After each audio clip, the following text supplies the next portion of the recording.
ভাত রান্না করার থেকেও এখন তেহারি রান্না করা বেশি সহজ। শুধু চাল আর মাংস থাকলেই ঝটপট তৈরি করে নেওয়া যাবে আজকের এই তেহারি। প্রথমে ঘরে থাকা মশলা দিয়ে তৈরি করে নিব তেহারি মশলা, আর এই মশলা দিয়েই হোটেল বা রেস্টুরেন্টের মতো তেহারি তৈরি করব। তো চলুন চলে যাচ্ছি তেহারি রান্নায়। তেহারি রান্নার জন্য প্রথমে ঘরে থাকা মশলা দিয়ে একটা মশলা তৈরি করে নিচ্ছি। এখানে 6টা এলাচ দিয়েছি, এলাচ যতটা দিয়েছি তার ডাবল দিয়েছি দারুচিনি। একটা জয়ফল নিয়েছি, এই জয়ফলটাকে ভেঙে অর্ধেক পরিমাণ এখানে দিয়ে দিচ্ছি। জয়ত্রী দিচ্ছি 3টা, কালো গোলমরিচ 1 চা চামচ, একটা স্টার অ্যানাইস, এখানে পুরা দিব না, এই স্টার অ্যানাইসের 4 ভাগের 1 ভাগ এখানে দিয়ে দিচ্ছি। স্টার অ্যানাইসের ফ্লেভারটা অনেক বেশি স্ট্রং, এই জন্য এখানে অল্প পরিমাণে ইউজ করেছি। ঘরে থাকা মশলাগুলোকে দিয়ে একটা সাধারণ বিরিয়ানির মশলা তৈরি করে নিয়েছি। এখানে কোনো এক্সট্রা মশলা ইউজ করিনি। বিরিয়ানি রান্নার জন্য এখানে 1 কেজি মাংস নিয়েছি। এখানে গরু বা খাসি যে কোনোটা নিলেই হবে। এর ভেতর 1 চা চামচ লবণ, 1 চা চামচ মরিচের গুঁড়া, 1 চা চামচ ধনিয়া গুঁড়া, একটু আগে যে বিরিয়ানি মশলাটা তৈরি করেছি ওখান থেকে 1 চা চামচ গরম মশলা, এখানে কয়েকটা লবঙ্গ আর কিছু জিরা দিয়ে দিচ্ছি, 1 চা চামচ আদা পেস্ট, 1 চা চামচ রসুন পেস্ট, 1.5 কাপ পরিমাণ পেঁয়াজ কুচি দিয়ে দিচ্ছি এর ভেতর। ঘরে সবসময় টক দই নাও থাকতে পারে, এই জন্য এখানে 1 কাপ দুধ দিয়ে দিচ্ছি। দুধটা সবসময় হাতের কাছেই থাকে, এই দুধটা থেকে যেন টক দইয়ের ফ্লেভার পাই এই জন্য এর ভেতর একটা লেবু এভাবে চিপে দিয়ে দিচ্ছি। দুধের ভেতর লেবু ইউজ করলে এটা টক দইয়ের মতোই হয়ে যায়। মাংসের ভেতর সব মশলা দিয়ে দেওয়ার পর এর ভেতর আধা কাপ পরিমাণ সরিষার তেল দিয়ে দিচ্ছি। এখানে সরিষার তেলটাই দেওয়ার চেষ্টা করবেন, তাহলে তেহারির টেস্টটা ভালো আসবে। মাংসগুলোকে মশলার সাথে ভালোভাবে মিশিয়ে নিচ্ছি। এখন চুলার আঁচটিকে অন করে দিয়েছি, তারপর এটাকে ঢেকে কষিয়ে নিব বা মাংসটাকে ভুনে নিব। মাংসটাকে ভালো করে কষিয়ে নিয়েছি। মাংসটা যত ভালোভাবে কষানো হবে মাংসের টেস্টটা তত বেশি বাড়বে।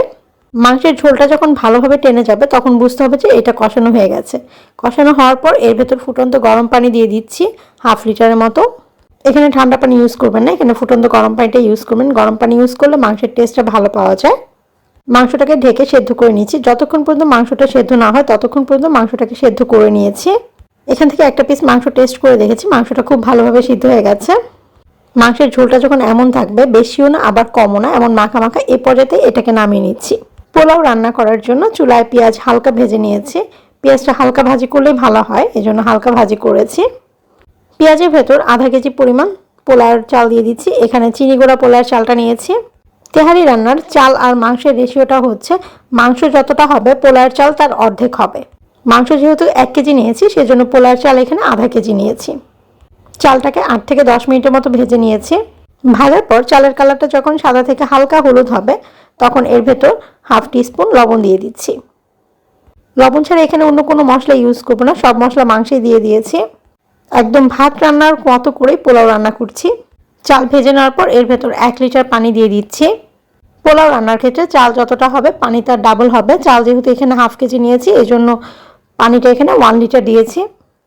পোলাওয়ের চাল আর পানি ভালোভাবে মিশিয়ে নিচ্ছি।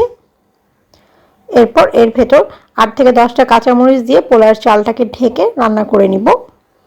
চুলার আঁচ মিডিয়ামে রেখে 15 মিনিটের জন্য এটাকে সেদ্ধ করে নিচ্ছি।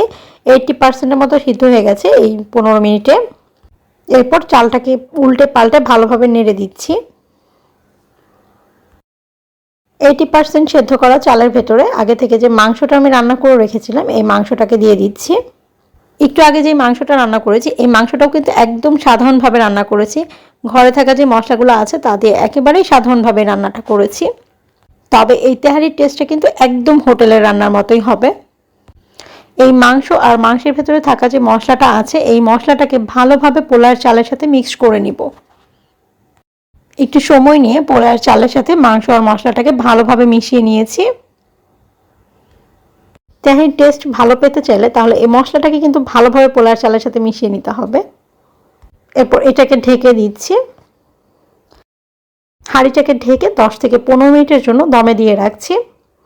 চালটার যে 20% সেদ্ধ হওয়া বাকি আছে এটা এভাবে দমে দিয়ে রাখলেই ভালোভাবে চালটা সেদ্ধ হয়ে যাবে। মাংসের ভেতরে যে মশলাটা ছিল এই মশলা দিয়ে মাখিয়ে নেওয়ার কারণে এই চালটা কিন্তু ভালোভাবে ফুটে যাবে। তেহারিটাকে 15 মিনিটের জন্য দমে দিয়ে রেখেছিলাম। এরপর এভাবে ভালোভাবে নেড়ে চেড়ে দিচ্ছি।